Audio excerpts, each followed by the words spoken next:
When they first arrived on the scene in the 40s, they were quirky little military cars known as Peeps, Beetlebugs, Blitz Buggies, and Leaping Lenas.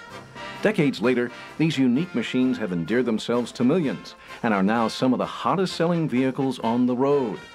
The Jeep was drafted into service during World War II. The Army put out the word to all automakers that it was looking for a lightweight yet dependable vehicle for the battlefield. But what should these unique buggies be called? The actual origin of the Jeep name is still up for debate. Some say it came from the term General Purpose Model. Shortened, it became GP.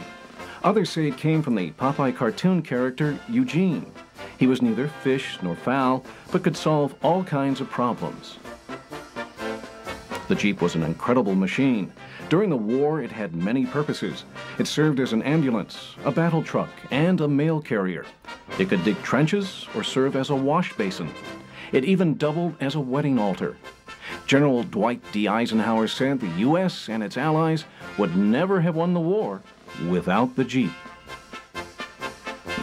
At the end of the war, Willys was the only automaker left producing Jeeps.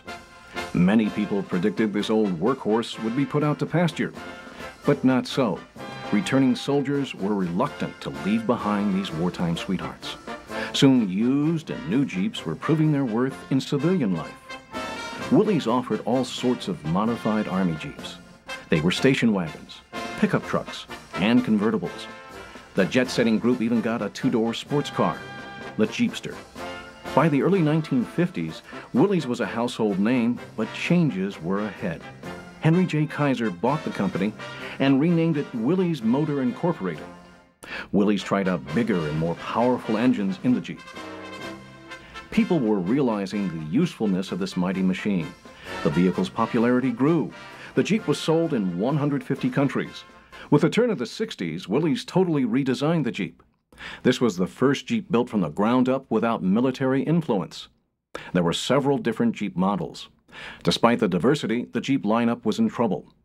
During the 70s, the Toledo assembly plant was outdated and inefficient. In February of 1970, American Motors Corporation bought the Kaiser Jeep Corporation for a total price of $70 million. Under AMC, Jeep blossomed. Daily production nearly tripled. Production was split up. Civilian Jeeps were made in Toledo. Military units were made in South Bend, Indiana. The odd little Army vehicles were now equipped with all of the everyday creature comforts: leather interiors, air conditioning, AM/FM radios, and other modern accessories. It was in 1973 that AMC introduced one of the most renowned Jeep vehicles, the Cherokee.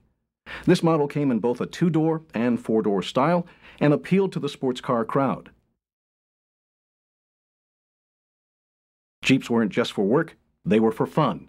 People drove them to the beach, for shopping, to the office, and Sunday drives. But while the Jeep business was booming, AMC's business wasn't. In 1986, Chrysler stepped in and bought AMC for $3 billion. The Jeep lineup was a gold mine. Within 7 years, Chrysler was offering a variety of Jeep products, including the hot-selling upscale Grand Cherokee. For more than a decade, Chrysler has produced Jeep vehicles.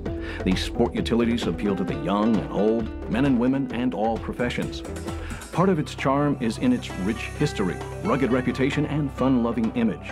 But Jeep won't rest on its laurels. It will continue to be the four-wheel drive leader worldwide. Because Jeep, there's only one.